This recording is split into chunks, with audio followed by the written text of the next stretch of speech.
Hello everyone, welcome back in your own YouTube channel विज्ञान कौशल। इस video में हम बात करेंगे circular turning on roads.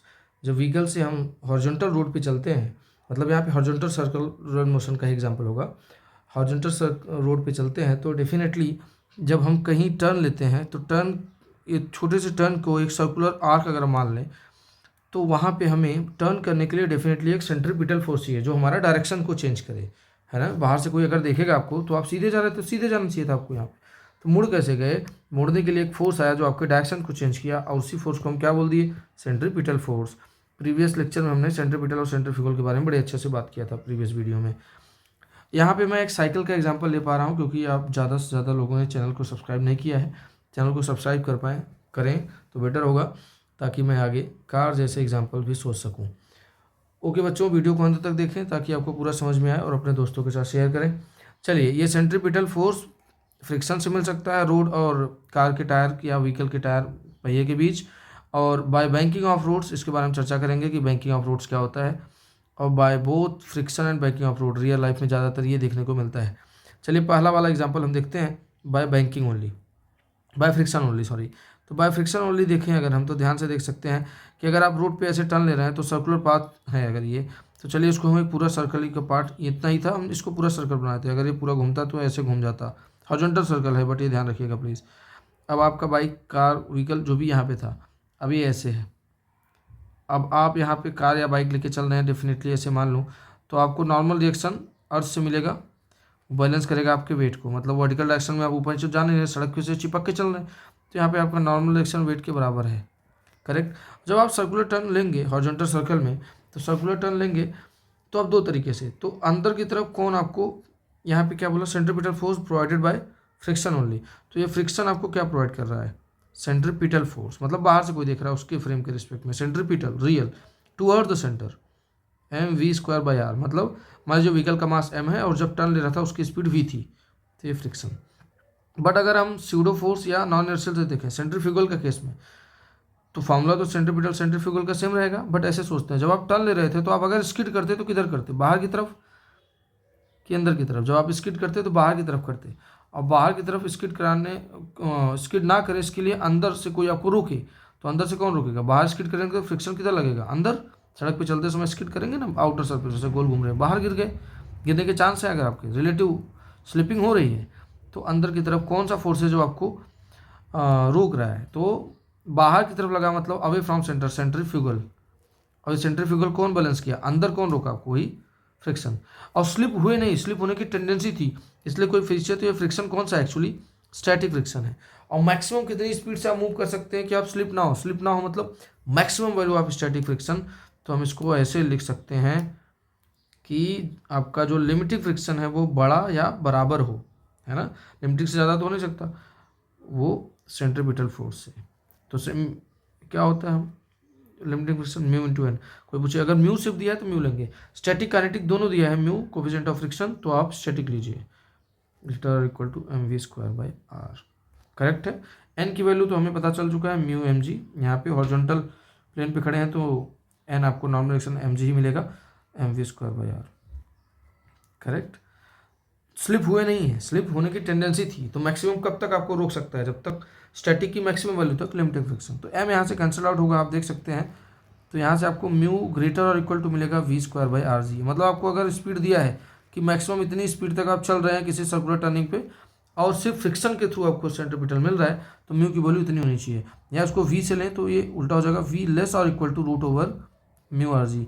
Less और इक्वल टू मतलब इससे ज़्यादा नहीं हो सकता, इसके बराबर हो सकता है। मतलब ये मैक्सिमम स्पीड है, कितनी मैक्सिमम स्पीड से अगर आपको म्यू दिया है कोफिशिएंट ऑफ फ्रिक्शन, किसी रोड पे टर्न ले सकते हैं, और टर्निंग पे कितने स्पीड से आप मैक्सिमम स्पीड से चल सकते हैं, वो μrg है, सिर्फ फ्रिक्शन के थ्रू अगर बात हो तो ये आप ध्यान रखिए, करेक्ट है। तो ये वैल्यू, इसको पॉज करके एक बार फिर से आप देख सकते हैं। चलिए अब हम दूसरा केस लेते हैं, by banking of road only. First of all हमें ये समझना है बैंकिंग ऑफ रोड होता क्या है।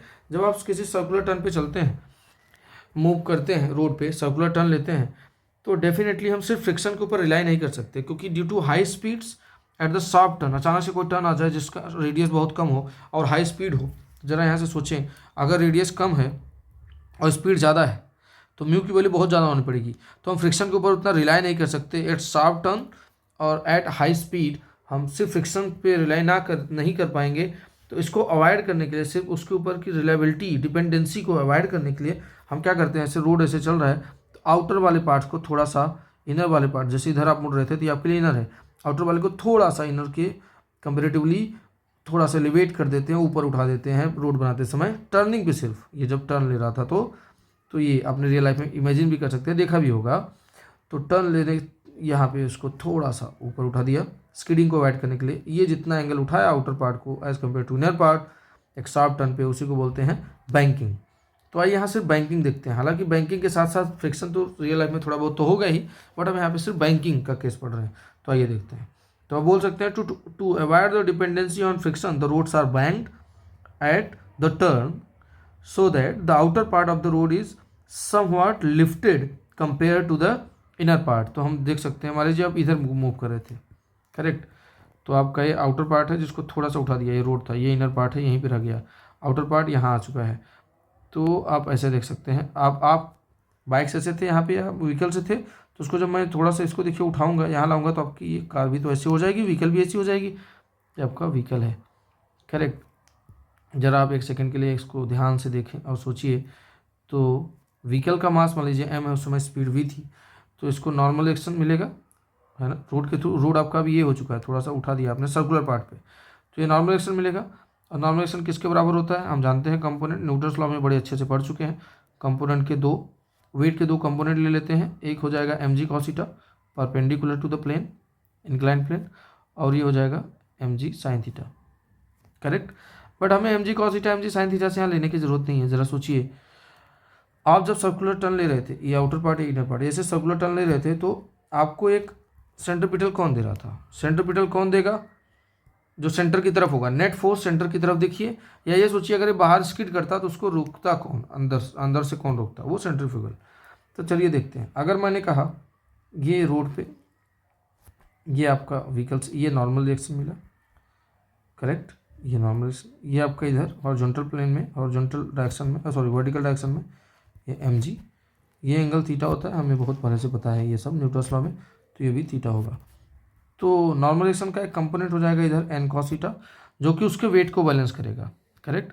सो n cos theta will balance the weight of the car या व्हीकल, ताकि वो रोड से चिपक के चले। और n sin थीटा क्या प्रोवाइड करेगा, अंदर की तरफ है, सेंटर की तरफ, क्योंकि आप इधर ही मुड़ रहे थे, तो सेंटर की तरफ n sin थीटा है ना, तो n sin theta will provide the centripetal. बाहर से कोई देख रहा है कि कौन इसको अंदर की तरफ लेके जा रहा है, तो वो n sin थीटा। सेंट्रीपिटल मतलब उस समय उसकी स्पीड शार्प टर्न पे v थी और रेडियस r था टर्न का। तो इन दोनों को हम डिवाइड करें, इक्वेशन नंबर, इसको 1 ले लेता हूँ पहले, इसको 2 उल्टा कर दिया, हालांकि समझिए 1 2, इक्वेशन 1/2 करेंगे, n कैंसल आउट होगा, क्या बचेगा आपका tan थीटा इक्वल टू, यहाँ से राइट साइड में m कैंसिल होगा, बचेगा v² कुछ इसी तरीके का मामला है। वहाँ पे म्यू था, यहाँ पे सिर्फ tan थीटा है। तो यहाँ mu equal to tan theta वाली बात नहीं है कि आपने एंगल ऑफ फ्रिक्शन ले लिया है, नहीं, यहाँ पे थीटा क्या है, एंगल ऑफ बैंकिंग, कितना रोड के आउटर पार्ट को आपने टर्न पे उठा दिया है इनर पार्ट्स के कंपेरेटिवली। तो इसका मतलब आपको अगर मैक्सिमम स्पीड दिया हो टर्निंग पे, सेफ स्पीड, कि आप टर्न पे इतना तेज से मूव कर पाएँ बैंकिंग की वजह से बिना स्किड किए, तो इतना थीटा होना चाहिए एंगल ऑफ बैंकिंग। या उल्टा सोचें कि आपको अगर थीटा दिया हुआ एंगल ऑफ बैंकिंग और बिना स्किड किए आप टर्न पे चल पाएँ, सर्कुलर टर्न ले पाएँ रोड पे, तो आप बोल सकते हैं v कितना होना चाहिए, v की वैल्यू होनी चाहिए इक्वल टू मैक्सिमम, मतलब rg tan थीटा, इससे ज़्यादा नहीं होना चाहिए, v लेस और इक्वल टू होना चाहिए rg, तो हाँ म्यू था, यहाँ पे आ गया है tan थीटा, तो आप ये ध्यान रखेंगे rg tan थीटा, करेक्ट। तो बाय बैंकिंग ओनली हमने देख लिया कि ये मैक्सिमम स्पीड है। बट अब दोनों केस, सिर्फ बैंकिंग कर नहीं सकते, थोड़ा बहुत फ्रिक्शन होगा, और सिर्फ फ्रिक्शन पे हम रिलाई नहीं कर सकते, तो हम रियल केस एक देखते हैं, जब हाई स्पीड से चलना होता है, शार्प टर्न भी हो और हाई स्पीड हो, तो उस केस में हमें दोनों लेना होता है। तो motion of vehicle on rough banked road लिख देता हूँ मैं। रफ बैंक्ड रोड मतलब बाय बोथ, जो हमारा केस था तीसरा special case, by both friction and banking of roads. तो फ्रिक्शन है मतलब रफ रोड है, तो इसको हम शॉर्ट में इस नाम से भी लिख सकते हैं।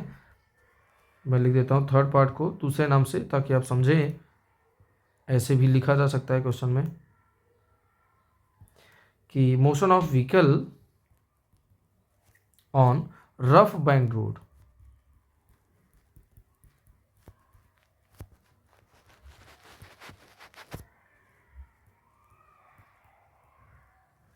ये तो आप लोगों को पढ़ाते पढ़ाते क्लास में बच्चों पिछले 8 साल 9 साल से ऊपर ही हो गया, और वहाँ पे आप स्टार्टिंग के 1-2 साल में काफ़ी बच्चों ने मज़े भी लिए, तब जाके व्हीकल कहने लगे। नहीं तो हम जिस एरिया से पढ़ के आए हैं वहाँ पे तो आज भी हमें व्हीकल ही पढ़ाया जा रहा है इसको। तो मोशन ऑफ व्हीकल, तो vehicle on rough banked road, ज़रा देखते हैं इसको, समझते हैं सबसे पहले। अब बैंक्ड है रोड, मतलब इनर पार्ट के कंपेयर में आउटर पार्ट को थीटा एंगल उठा भी दिया गया है, और फ्रिक्शन भी है यहाँ पे। ज़रा सोचें, तो ज़रा पहले फ्रिक्शन ना लेके सिर्फ बैंकिंग का सोचें हम। याद करिए, अभी आपने पढ़ा हुआ है, तो यहाँ पे आपको नॉर्मल रिएक्शन मिल रहा था, करेक्ट, इसके कंपोनेंट आपने लिए थे। तो आपने बोला कि V मैक्सिमम कितना होना चाहिए, RG tan थीटा, करेक्ट, सिर्फ बैंकिंग की वजह से। अगर ज़रा सोचिए 3 केसेस ले लूँ, मैं खुद से सोचिए 3 केस ले लूँ। एक तो ये मैक्सिमम टर्न के लिए है, लेकिन कब है ये, जब V = RG tan थीटा है, तो मतलब बैंकिंग से काम चल जा रहा था, मतलब यहाँ पे फ्रिक्शन लगने की कोई ज़रूरत नहीं थी। V = RG tan थीटा, ये तो मैक्सिमम स्पीड थी, सेफ स्पीड बैंकिंग की वजह से हमें मिल गया था। तो इस केस में हमने बोला कि फ्रिक्शन विल बी 0, फ्रिक्शन लगने की जरूरत ही नहीं है क्योंकि बैलेंस्ड है। जब रिलेटिव स्किटिंग होने के चांस होते, हो जाता तो भी, या होने के चांस होते है ना, रिलेटिव मोशन हो रहा है या टेंडेंसी है, तब तो फ्रिक्शन आएगा। बट यहाँ पे जब हमने ऊपरी केस में देखा कि मैक्सिमम सेफ स्पीड इतने पे टर्न कर सकता है due to banking of road, जब GR tan थीटा, तो फ्रिक्शन की वहाँ ज़रूरत ही नहीं थी हमने, क्योंकि बैंकिंग से ही काम चल गया था। तो फ्रिक्शन विल बी 0।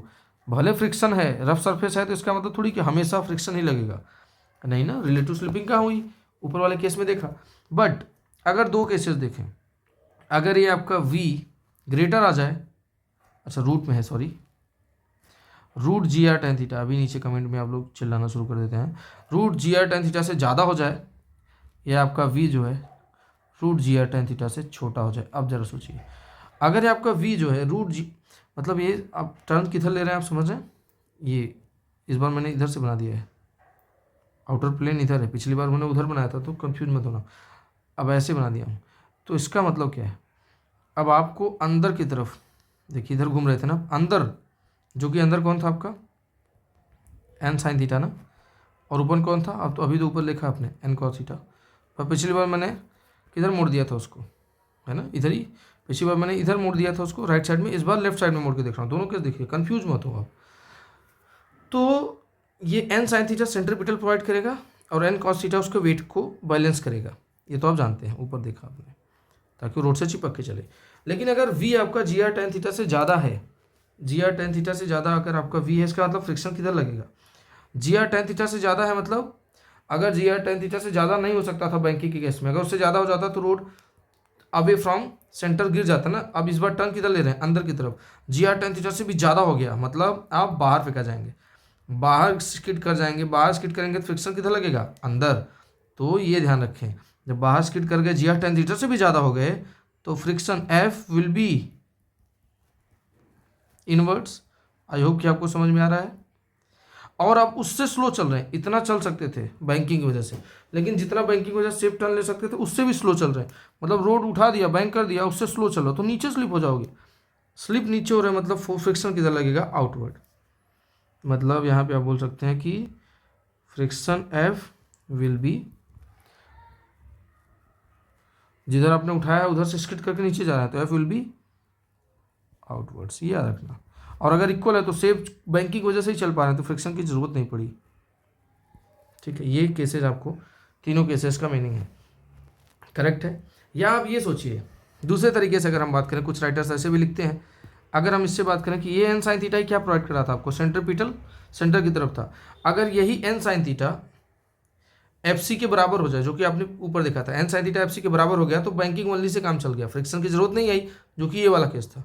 लेकिन अगर यही n sin थीटा, अब दूसरे तरीके से देख रहे हैं, यही n sin थीटा ग्रेटर हो जाए आपके सेंट्रीपिटल से, मतलब mv²/r से, सेंट्रीपिटल से, तो व्हीकल की टेंडेंसी किधर होगी, व्हीकल की टेंडेंसी होगी डाउनवर्ड स्लिप होने की, है ना।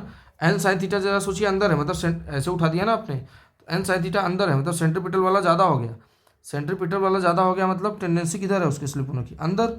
इधर सेंट्रीपिटल ज़्यादा है और सेंट्रीपिटल अंदर की तरफ अगर टेंडेंसी है तो फ्रिक्शन किधर लगेगा, बाहर की तरफ, है ना। तो ये हो जाएगा, ये वाला केस है एक्चुअली, तो फ्रिक्शन बाहर की तरफ, tendency, vehicle poses the tendency to slip down the plane, है ना। ये भी ध्यान रखें, इमेजिन करके सोचें। और इस केस में, और दूसरा केस अगर देखें, अगर यही आपका एन साइन थीटा लेस हो जाए सेंट्रीपिटल से mv²/r, तो जरा सोचिए, मतलब बाहर वाला फ्रिक्शन ज़्यादा है, सॉरी आपका ये इस केस में क्या ज़्यादा है, सेंट्रीपिटल ज़्यादा हो गया, सेंट्रीपिटल प्रोडक्ट मतलब बाहर की तरफ वाला सेंट्रीफ्यूगल ज़्यादा हो गया एन साइन थीटा। तो अब इस केस में क्या होगा, vehicle poses the tendency to skip up, मतलब बाहर जाएगा, टेंडेंसी टू स्लिप अप लिख देता हूँ, अप द प्लेन, करेक्ट है। तो अब स्लिप कर रहा है, अंदर स्लिप करे चाहे बाहर स्लिप करे, यहाँ पे देखा अंदर फ्रिक्शन लगा या बाहर फ्रिक्शन लगा, तो फ्रिक्शन लगा ना, तो फ्रिक्शन को भी हम यूज़ करेंगे प्रॉपर, कि ऐसा क्या करें कि फ्रिक्शन है। तो आपके ऊपर देखिए नॉर्मल, अब जब फ्रिक्शन हमने इस केस में देखा फ्रिक्शन अंदर लग रहा था, तो फ्रिक्शन अगर अंदर लग रहा था तो उसके भी कंपोनेंट लीजिए, करेक्ट। अब सिर्फ एन साइन थीटा से काम नहीं चलेगा, और यहाँ बाहर लग रहा था तो उसके भी फ्रिक्शन के भी कंपोनेंट लीजिए, और कुछ नहीं, हॉरिजॉन्टल और वर्टिकल डायरेक्शन के फोर्सेस को बैलेंस करके आप खुद देखिए कि क्या आप इसको समझ पा रहे हैं या नहीं। नेक्स्ट वीडियो में मैं इसके बारे में चर्चा करूँगा कि कैसे आप एन साइन थीटा और एन साइन थीटा के साथ फ्रिक्शन का कंपोनेंट भी लेके अपने सेंट्रीपिटल को और वेट को कैसे बैलेंस किया। तो नेक्स्ट वीडियो में उसके बारे में बात करेंगे। तब तक के लिए इस वीडियो को आप देखें और समझें, खुद से ट्राई करें तो ज़्यादा बेटर होगा। Thank you for watching.